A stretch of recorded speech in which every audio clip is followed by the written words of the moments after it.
ambacho Mungu anakisema ili iweje. Angalia mstari wa 9. Mstari wa 9. Anasema atamfundisha nani maarifa. Kwa hiyo usemi wa Mungu ni Mungu kutufundisha sisi. Kwa pamoja, kile ambacho Mungu anasema ni kutufundisha sisi.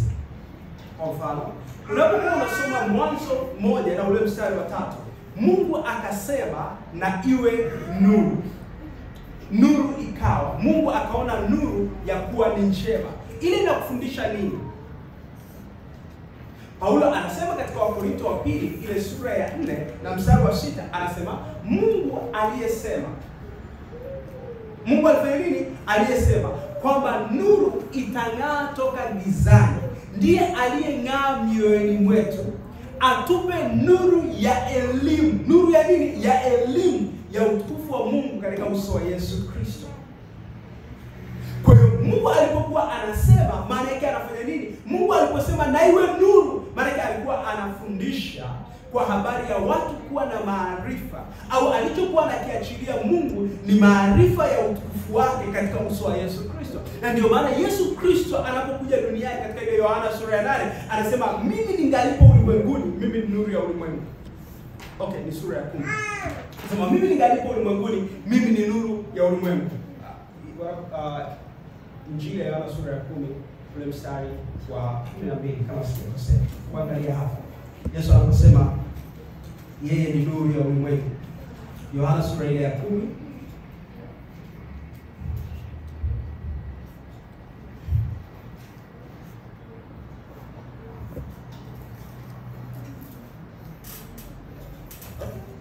sura ya 8. Sura ya 8 mstari wa 12.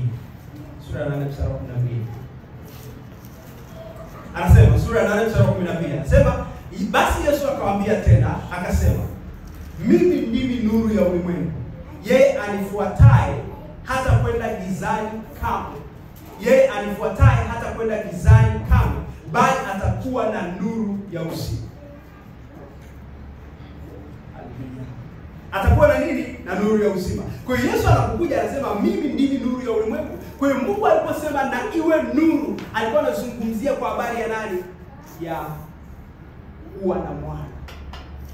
Ndio maana Yesu anakuja boldly, anatafsiri, anafafanua kile ambacho maandiko yalikuwa yamesema. Maandiko yamesema na iwe nuru, maana yake Mungu alikuwa anataka kuexist. Kwa hiyo alikuwa anatoa hakika ya mambo yatarajiwayo. Kwa hiyo watu walikuwa wakitazama nuru, wakiona nuru, walikuwa wamepewa uhakika wa mambo gani? Mambo yatarajiwayo. Walikuwa wanatarajia nini? Kumpokea mwana.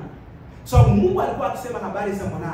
Kwa hiyo taraja ambao walikuwa nao, walikuwa wanatarajia kumuona huyu mwana wa Mungu. Na unapokuwa unazungumza mwana wa Mungu, maana yake kinachotokana na Mungu, ambacho ni nini? Uzima. Kwa hiyo tunatarajia kuona huu uzima ambao Mungu amekuwa akisema kwamba atatupa. Tunatarajia. Ametupaje uhakika? Ametupa nuru. Tuko pamoja. Kwa hiyo mtu atazama hapo nuru, anatakiwa kupata ufahamu gani? Kwamba kuna kitu ambacho ninatakiwa kukitarajia. Lakini sasa, okay, leo sisi tukitazama nuru tunafanyaje? Hatutarajii. Ukitazama nuru au ukiwa unaona nuru ni ukumbusho kwamba nuru ya Mungu iko ndani yangu. Nimepokea kile ambacho Mungu alikitoa kama ahadi. Hakuna kitu ambacho utakutana nacho siku yoyote kisikukumbushe juu ya kile ambacho Mungu amekifanya. Hakuna. Yaani hakuna mtu ambaye anaweza akawa na udhuru wa kusema kwamba mimi simsikii Mungu.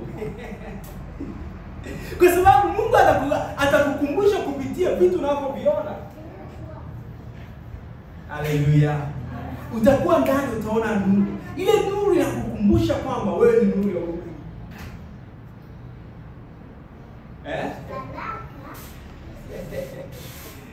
Wakati mwingine utaamka usiku ni giza, utakumbuka wale waliokaa katika uvuli wa mauti, wale waliokaa gizani. Nuru imewaangazia, inatakiwa kuangaza nuru. Kama vile ambavyo giza linakusumbua kuona, ndio ukumbusho. Okay, hata giza linapokuwepo kukumbusha kwamba kuna watu ambao wanataabika kumjua Mungu, wako gizani, wanateswa na nguvu za giza kwa sababu hawaioni nini? Hawaioni nuru. Sio kwamba tuna spiritualize kila kitu, lakini Mungu ameyaweka haya mambo yawe ukumbusho kwetu.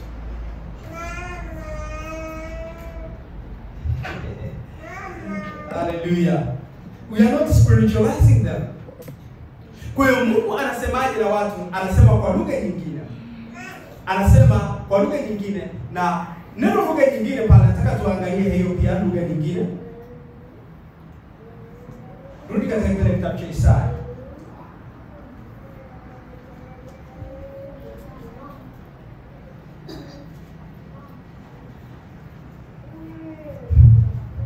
Kwa hiyo usemi wa Mungu ni usemi wa kutufundisha, ni usemi wa kutupa nini? Wa kutupa maarifa, ni usemi wa kutufahamisha. Kwa hiyo kile ambacho Mungu anakisema kwa ajili ya kutufundisha, anasema kwa ajili ya kutupasha habari. Right? Kwa hiyo atasema na watu hawa kwa lugha nyingine na kwa midomo ya watu wageni. Anasema bali kwa midomo ya watu wageni na kwa lugha nyingine atasema na watu hawa. Mstari wa 12, ambao aliwaambia. Kwa hiyo anasema na watu wapi? Ambao alishawaambia. Kwa hiyo kuna wakati ambapo Mungu aliwaambia watu kwa habari ya raha yake. Neno raha pale linazungumza pumziko. Ndio maana Yesu anasema, "Njoni kwangu nyinyi nyote mnaosumbuka na wenye kulemewa na mizigo," katika Mathayo sura ya 11 mstari wa 28, "nami nitawapumzisha." Anazungumza kwamba mzigo wake ni mwepesi na nira yake ni laini. Anasema, "Njoni mjifunze kwangu, nanyi mtapata raha nafsini mwenu." Kwa hiyo maana yake raha haikuwepo wapi? Katika nafsi ya mwanadamu. Kwa hiyo mwanadamu ambaye hana fundisho la Mungu au hana hekima au hana maarifa ya Mungu katika roho yake, ana masumbufu. That is default. Ama masumbufu ya kwanza ni nini? Hofu ya mauti. Hakuna kitu kinatesa moyo wa mwanadamu zaidi ya hofu ya mauti.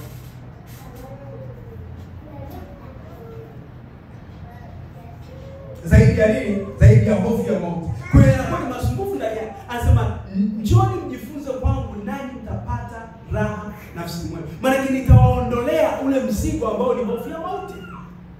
Kristo anasema hivyo. Kwa hiyo neno la Mungu linakuja kwetu kutufundisha, kutujulisha. Glory to God. Linakuja kutufundisha. Na nini ambacho Mungu anataka kujua? Anataka tujue juu ya raha ambayo ametupa. Kwa wakati wote Mungu ni Mungu ambaye anatoa raha, anatoa pumziko. Anatoa pumziko. Mungu ni Mungu ambaye anatoa pumziko. Sasa amezungumza nao kwa lugha yao ambayo wanaelewa, lakini hawakusikiza. Na jana nikawa nimekupa mfano namna ambavyo Isaya aliweza kufafanua haya kutokea kwenye maisha ya nani? Kutokea kwenye maisha ya Musa. Angalia mstari wa 12, ambao aliwaambia. Anasema na watu wapi? Ambao aliwaambia. Okay, hii Yeremia atasema, "Tazama nitafanya agano jipya." Sio kama lile la zamani ambalo nilifanya na baba zao wakiwa jangwani, wakaniasi, wakanijaribu. Bali anasema hili ni agano jipya nitakalolifanya. Kwa hiyo ukisoma Isaya sura ya 28 mstari wa 11 na wa 12, Mungu anazungumza juu ya agano jipya ambalo atalifanya. Ambao katika hilo agano jipya atasema kwa lugha nyingine na kwa midomo ya watu wageni. Haleluya. Mungu anaestablish nini? Anaandika agano jipya ndani ya mioyo yao. Agano la kwanza lilikuwa lipi? Okay. Niseme hivi. Unajua Mungu agano jipya, tunapokuwa tunasema agano jipya, Mungu kwake hana agano jipya, ni agano jipya kwetu. Mungu yeye hana agano jipya. Mungu ana agano moja na ni agano la milele. Na agano hilo ni kuwapa wanadamu uzima wa milele. Ni kuwapa wanadamu utukufu wake. Ndio maana Mwanzo 1 mstari wa 26 anasema, "Na tumfanye mtu kwa sura yetu na kwa mfano wetu." Hilo ndio agano la milele la Mungu. Sasa katika hilo agano la milele la Mungu, Mungu akalisema hilo agano kwa mwanadamu. akalitamka lile agano kwa mwanadamu. Right? Ni agano la Mungu kwa mwanadamu. Agano la Mungu ni agano la milele. Kwa hiyo hilo agano ambalo alilisema kwa mwanadamu, mwanadamu akalipokea hilo agano, akalivunja. Alipolivunja lile agano, akawa na matumikio mengine tofauti na lile agano la Mungu. Kwa hiyo akaestablish mwanadamu kuvunja lile agano la kwanza la Mungu, inaitwa agano la kale. Kwa hiyo anaposema nitafanya agano jipya, maana yake nitawakumbusha lile ambalo nililifanya tokea mwanzo. Tuko pamoja? Nitalifanya lile ambalo nilikuwa ninalifanya tokea mwanzo. Na nitakapofanya hivyo, ninyi mtaona hilo jambo ambalo nimelifanya ni jipya. Kwa hiyo anaposema nitafanya agano jipya, haina maana Mungu amebadilisha mpango aliokuwa nao. No, mpango wa wokovu ni mpango wa milele wa Mungu. Alikuwa nao tangu mwanzo. Alikuwa anausema toka kwa mtu wa kwanza. Yule mtu wa kwanza alipolivunja hilo agano, Mungu anakujaje? Anasema analeta agano jipya. Kwa nini analeta agano jipya? Kwa sababu ulilivunja la kwanza, na ulipovunja la kwanza likakuletea mtindo fulani wa maisha. Baada ya kukuletea huo mtindo wa maisha, ninakuja na ule mpango wa kwanza. Ninapokuletea, kwa sababu tayari ulikuwa na mtindo mwingine wa maisha ambao umeutengeneza, ninapokuletea kile inakuwa ninakuletea nini? Agano jipya. Okay, tuje kwenye mfano wa jana. Musa amekaa na Waisraeli. Amekaa Misri miaka 40. Amezaliwa kwa Waisraeli, akapata kipindisho watoto wa kiume wote wakawa na uawa. Yeye akaokolewa na wale wakunga walikuwa na hekima. Wakamhifadhi, wakasema kwamba wanawake wa Kiebrania ni werevu sana. Kabla hatujafika wanakuwa wameshajifungua. That is like God wisdom. Okay, umeona? Kwa hiyo watu wanakuwa wamejifungua kabla hatujawafikia. Kwa hiyo tukashindwa kuwaua. Kwa hiyo hapo ndipo namna ambavyo Musa alizaliwa. Kwa hiyo Musa akachukuliwa, mama yake katika kumtunza, akawa ameshindwa kumficha, ikabidi amtupe wapi? Amtupe mtoni, akamweka kwenye kile kikapu. Kile kikapu akakutwa na binti mfalme. Wakati amekutwa na binti mfalme, anachukuliwa anaenda kulelewa kwa mfalme Farao. Binti Farao anaenda kulelewa kwa Farao. Analelewa pale miaka 40. Anapofikisha miaka 40, anaazimu moyoni mwake ya kwamba nitakuwa wokovu kwa nani? Kwa wana wa Israeli au kwa Waebrania. Right? Miaka 40. Sasa okay, kwa nini maisha ya Musa ametumia miaka 40? Elimu ya Kimisri inachukua miaka 40 kukibadilisha kitu kuwa katika muundo mwingine kabisa. Ndio maana utaona 40 zimetumika sana kwenye Biblia. That is the meaning. Kwa hiyo maana yake ukitaka kuleta labda mabadiliko au total transformation, itachukua miaka 40, itachukua siku 40. Amen. Itachukua siku ngapi? Itachukua siku 40, itachukua miaka 40. Sasa nizungumza kutokea hiyo level. Nataka kuonyesha jinsi ambavyo agano jipya linatokea. Musa amekaa Misri, amefunzwa katika elimu na maarifa yote ya Wamisri. Amejulishwa na akawa hodari katika hekima yote ya nini? Ya Wamisri. Tunaenda pamoja. Amekuwa mbobevu. Tunaweza tukasema hivyo. Kama leo alikuwa na PhD, alikuwa na ile degree ya uzamili. Ana PhD leo Musa kwa elimu ya Wamisri.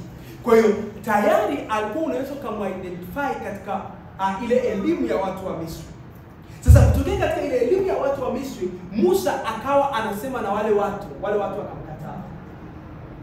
Wale watu wakafanya nini? Wakamkataa. Kwa hiyo kutokea pale kukataliwa, Musa ikabidi aende Midiani.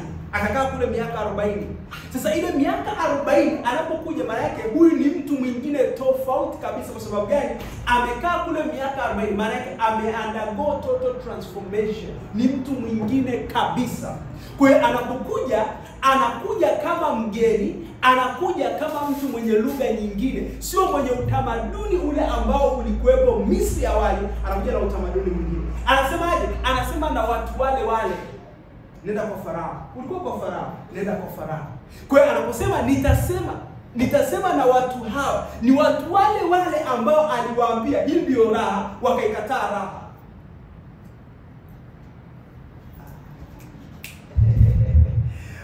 Waisraeli wanamwambia Musa, ni nani aliyekuweka kuwa mwamuzi wetu? Neno mwamuzi pale maana yake ni mwokozi, anayeokoa, anayefanya judgment, kutuhukumu. Kwa sababu Musa anapokuta Mwisraeli anapigana na Misri au Mwebrania anapigana na Misri, anawaokoa nani? Anawaokoa Waebrania kutoka katika ule ugomvi. Wao wakamkataa, ni nani aliyekuweka kuwa mwamuzi wetu? Ile inaonyesha nini? Kitu ambacho kilikuwepo kwa Farao ni kitu ambacho pia kilikuwepo kwa Waebrania. Nini? Kutokuamini. Angalia mstari wa 12 wa Isaya. Isaya 12 anasema, watu wale ambao aliwaambia hii ndio raha yenu, mpeni raha yeye aliyechoka, huku ndiko kuburudika, lakini hawakutaka kusikia. Musa alisema na wana wa Israeli habari za ukombozi wa Mungu, ndio. Na alizisema mapema kabla hata ya wakati wa kutoka utumwani kufika. Hiyo hesabu tumefanya mara nyingi.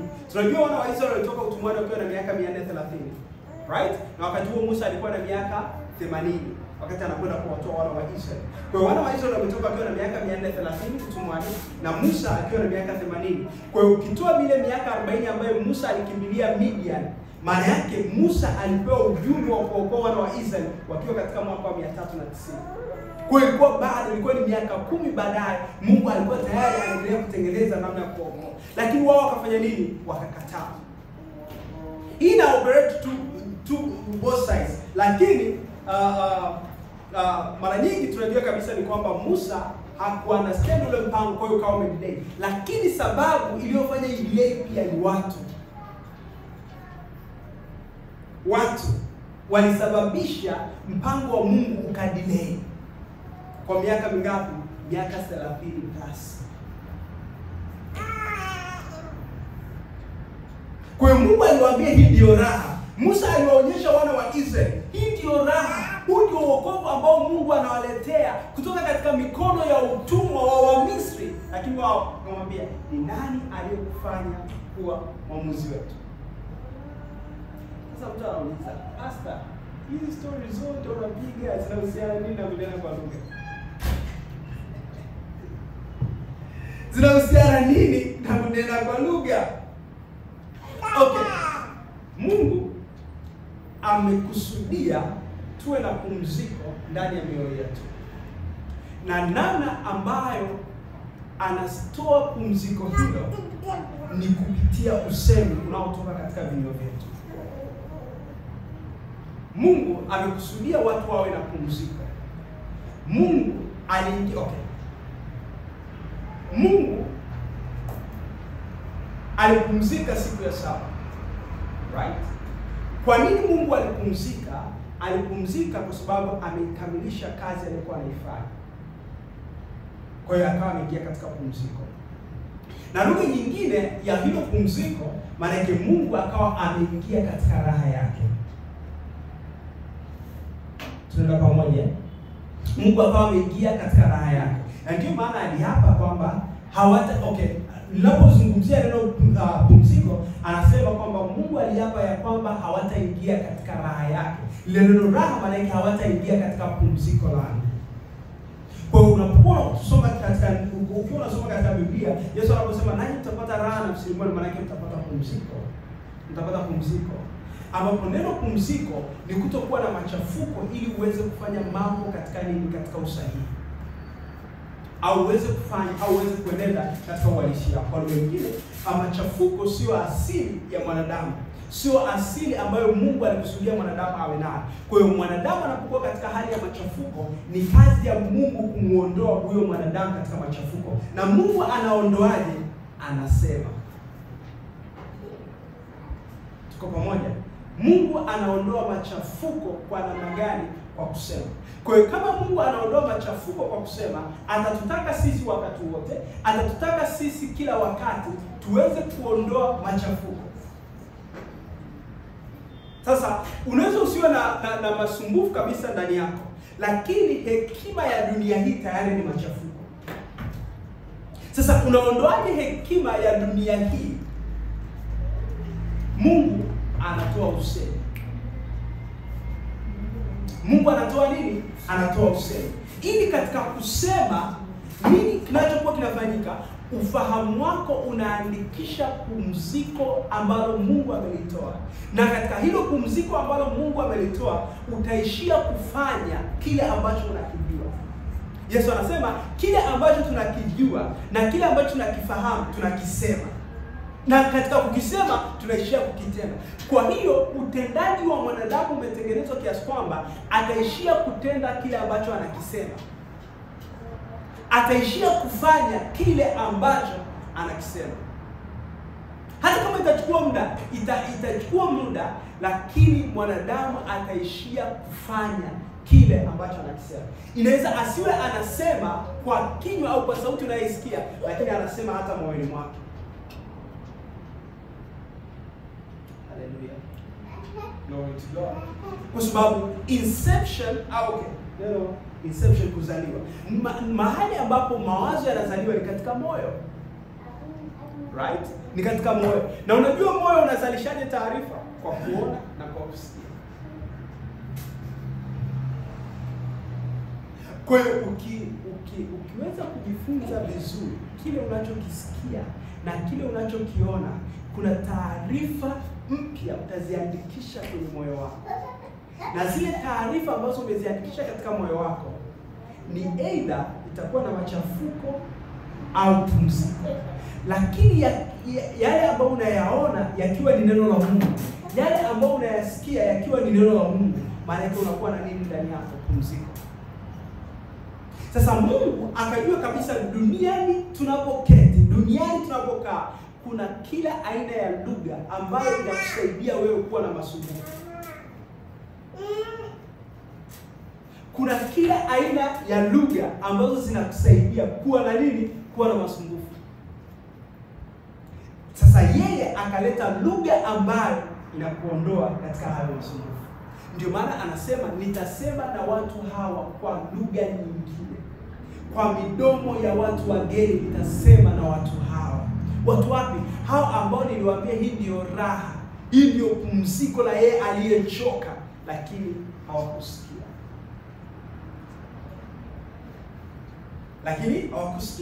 Kwa hiyo hii inaonyesha nini? Inaonyesha kwamba Mungu ni Mungu wa rehema. Right? Kwa hiyo kunena kwa lugha kikawaida, kunena kwa lugha ni lugha ya judgment. Ni Mungu anafanya hukumu. Ukisoma kitabu kile cha Kumbukumbu la Torati, ile sura ya 28. Kumbukumbu la Torati. Tena Kumbukumbu la Torati hiyo, sura ya 28.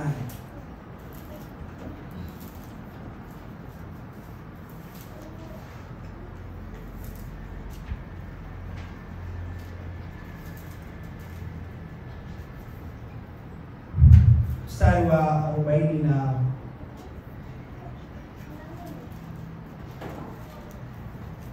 mstari wa 49. Unajua Kumbukumbu la Torati ile sura ya 18 anasema mkikubali na kutii, inazungumza habari ya mema yote atakujia, mpaka ule mstari wa sura ya 28 mpaka ule mstari wa mathalan mstari wa 13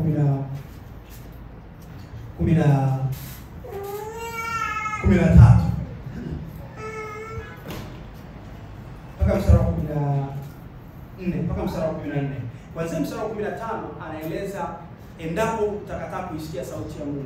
Mstari wa kwanza mpaka mstari wa 14 anazungumza kwamba unapokuwa unaisikia sauti ya Mungu, anasema baraka hizi zote zitakupata. Right? Anasema baraka hizi zote zitakupata, utabarikiwa, utafanya nini? Anazungumza uzao wako, kondoo zako, uingiapo, utokapo utakuwa umebarikiwa. So kwanza mstari wa 15 anazungumza endapo utakapoacha kuisikia sauti ya Mungu. Anasema laana hizi zote zitakujilia. Alafu mstari wa 49 anazungumza jambo ambalo hiyo ni ishara ambayo Mungu tayari ame-execute judgment. Amefanya hukumu. Mstari wa 49 anasema Bwana atakuletea taifa juu yako kutoka mbali, kutoka nchi ya dunia kama arukavyo tai, taifa usilolifahamu ulimi wake. Kwa hiyo maana yake atakuletea taifa geni na usiofahamu ulimi wake. Kwa hiyo ilikuwa ni ishara.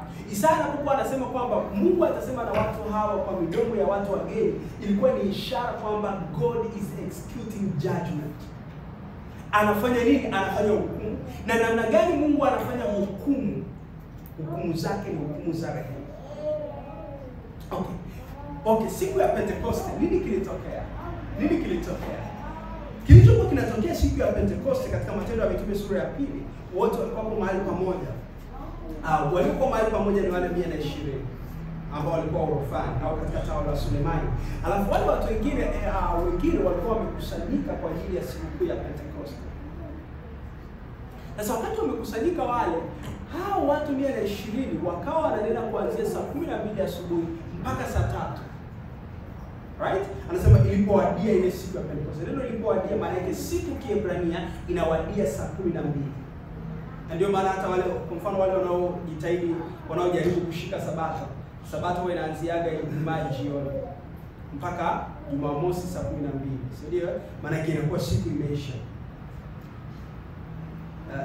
Hiyo naeleza Kiebrania siku inapoanzia. Kwa hiyo wakaanza kuomba saa 12 mpaka saa 3. Petro anasema hii ni saa 3 ya asubuhi au saa 3 ya mchana. Neno mchana pale ni asubuhi. Right? Ni saa ya 3 ya siku au ni saa ya 3 ya siku. Maana yake ni saa 3 asubuhi. Tuko pamoja?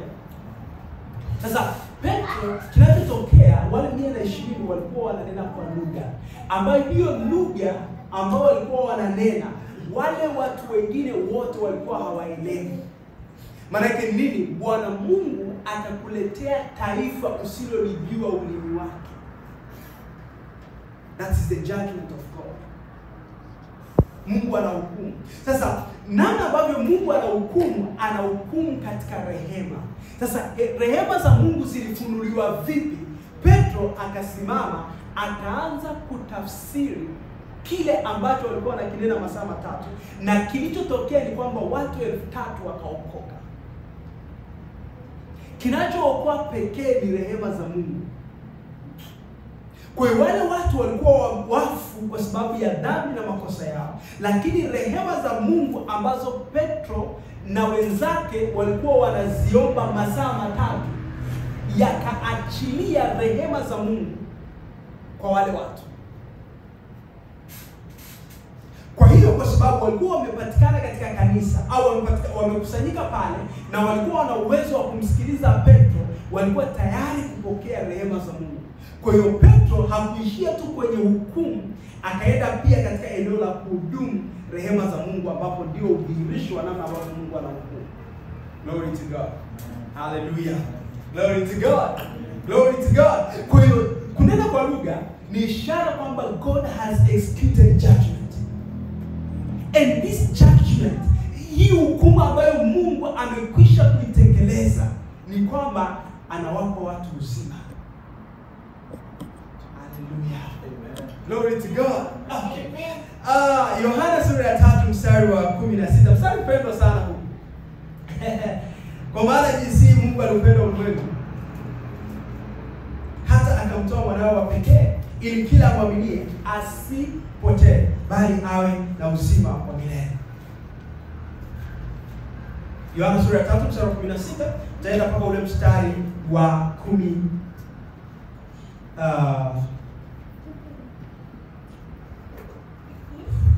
Tutaenda mpaka mstari wa 21.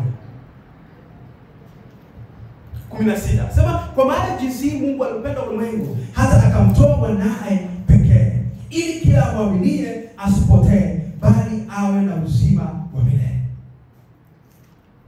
Kwa unaona pendo la Mungu halileti kupotea, ila muokoa mtu kutokea katika hali ya kupotea. Linamuondolea mtu machafuko yanayoitwa kupotea. Inamletea pumziko linaloitwa uzima wa milele. Maana Mungu hakumtuma mwana ulimwenguni ili auhukumu ulimwengu, bali ulimwengu uokolewe katika yeye. Angalia tena mstari wa 17. Maana Mungu hakumtuma mwanae ulimwenguni ili auhukumu ulimwengu, bali ulimwengu uokolewe katika yeye. Sasa nataka uelewe lugha ya hukumu. Nataka uelewe lugha ya hukumu. Neno hukumu pale ambayo anasema Mungu hakumtuma mwana wake ili alete hukumu. Ile neno hukumu inazungumzia hukumu yenye adhabu ndani yake. Inazungumzia hukumu yenye adhabu ndani yake. Sasa Mungu alipomtuma mwanae ulimwenguni hakuja kufanya hukumu yenye adhabu ndani yake, bali alikuja kufanya hukumu ambayo inaitwa wokovu. Sawa, nijaribu lugha rahisi. Mtu anapokuwa na mashtaka na akawa amepelekwa mahakamani, kuna vitu viwili huwa vinatokea katika yale mashtaka. Yale mashtaka yatajadiliwa, yatahojiwa, yatafanyiwa maamuzi na nani? Na hakimu. Kwa hiyo hakimu atafanya judgment.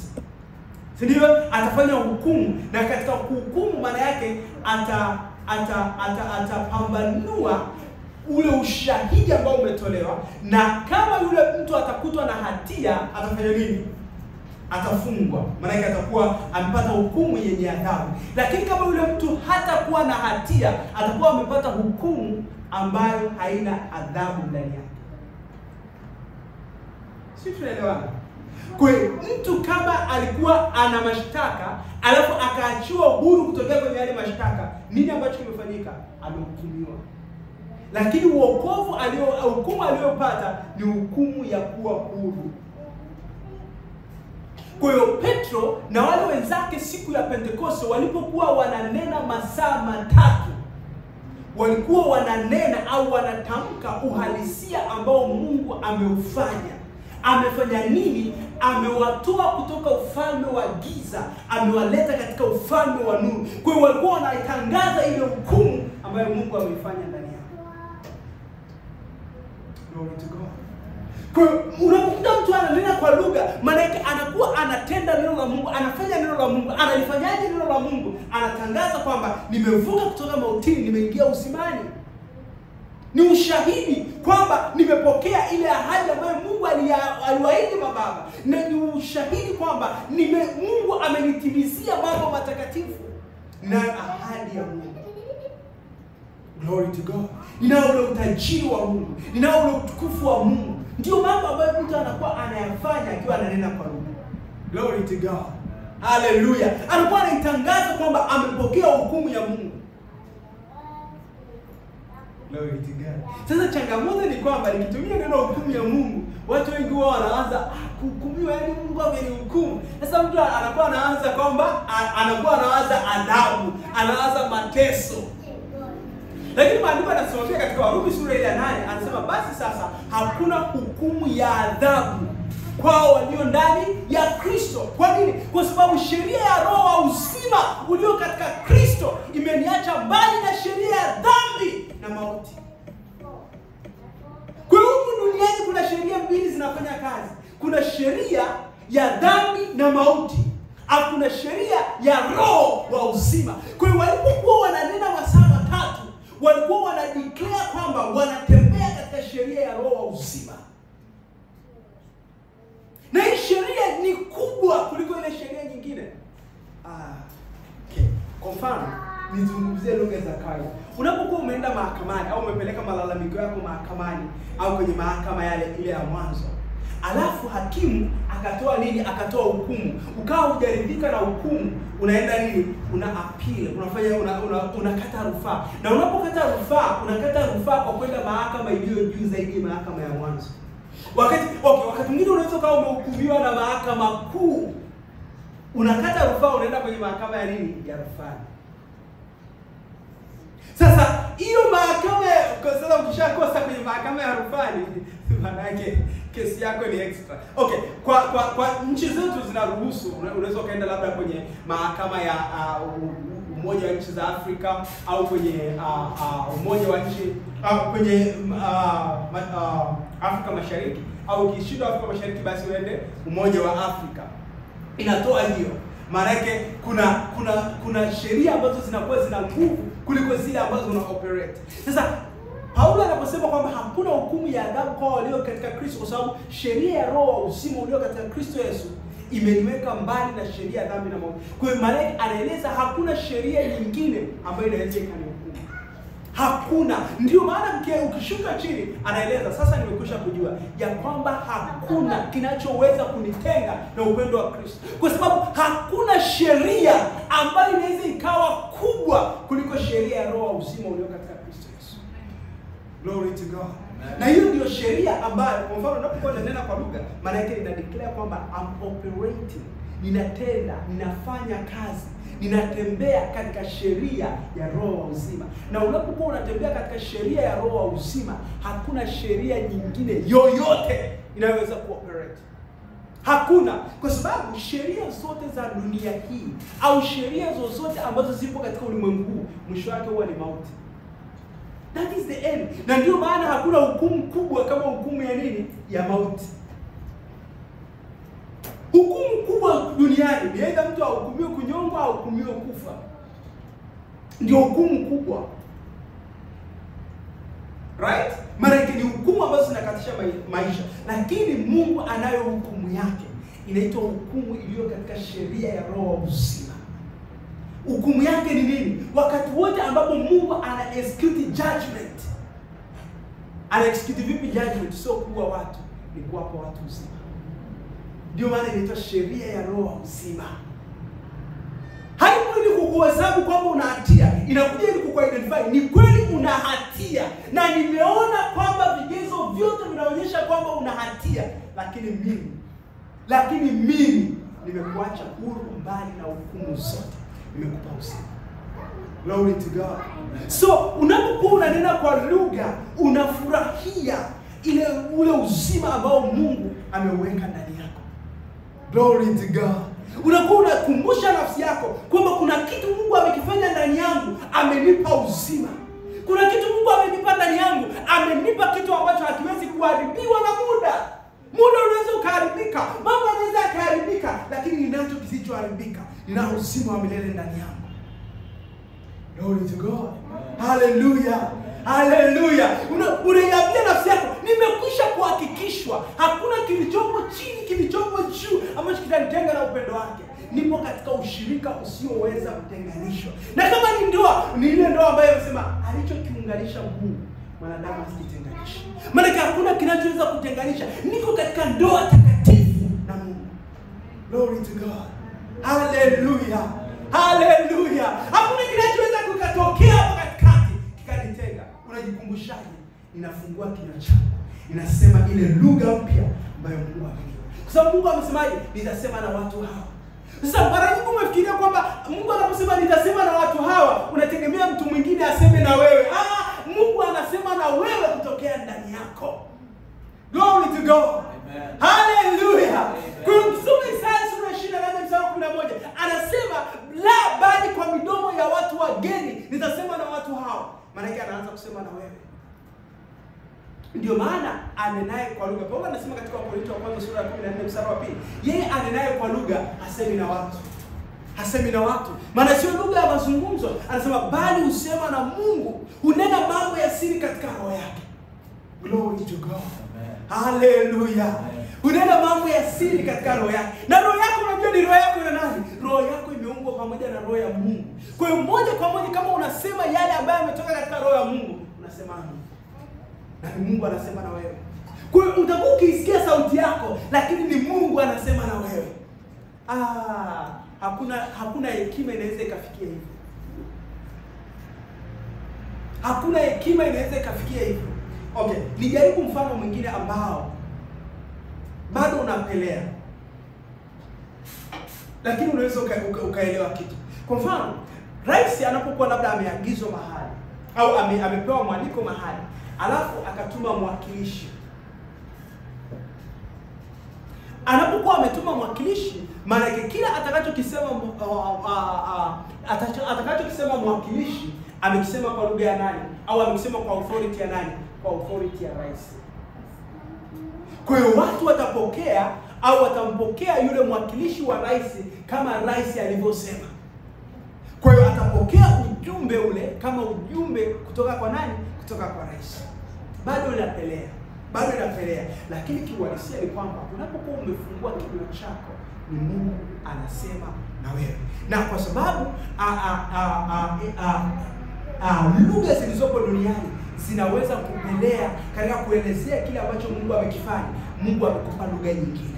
Katika hiyo lugha nyingine unasema katika usahihi, unasema katika ubora, unasema katika ufanisi usiopungua chochote kile ambacho Mungu amekifanya ndani yako. Glory to God. Amen. Glory to God. Amen. Ingawa ni mambo yasiyoonekana, ingawa ni mambo yasiyojulikana, lakini ni mambo yaliyo bora. Glory to God. Glory to God. Hallelujah.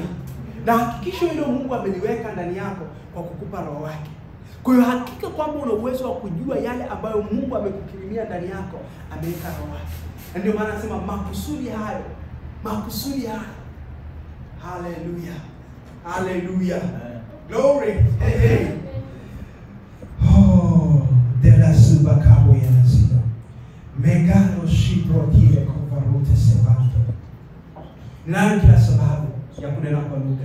Nina sababu zaidi ya millions, zaidi ya billions, zaidi ya trillions, zaidi ya zillions za kunena kwa lugha. Mungu amefanya mambo ya ajabu ndani yangu. Mungu amefanya mambo yasiyoelezeka kwa fahamu za kibinadamu. Ni lugha pekee inaweza kaeleza. Ni lugha pekee inaweza kaeleza. Na mimi amenipa hiyo lugha.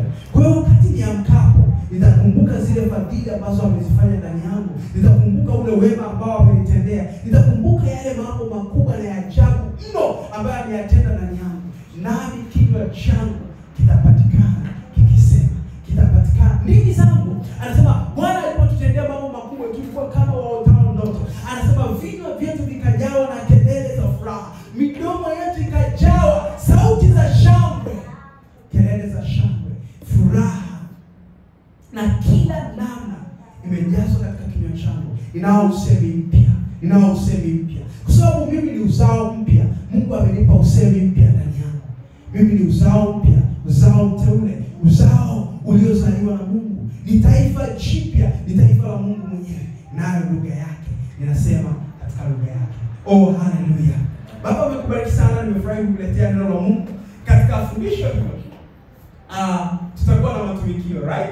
Kwa hiyo siku ya Jumamosi ninakushauri usikose. Ninakusihi usikose ili uje tufanye hukumu pamoja. Hallelujah. Uje to execute the judgment of God pamoja. Hallelujah.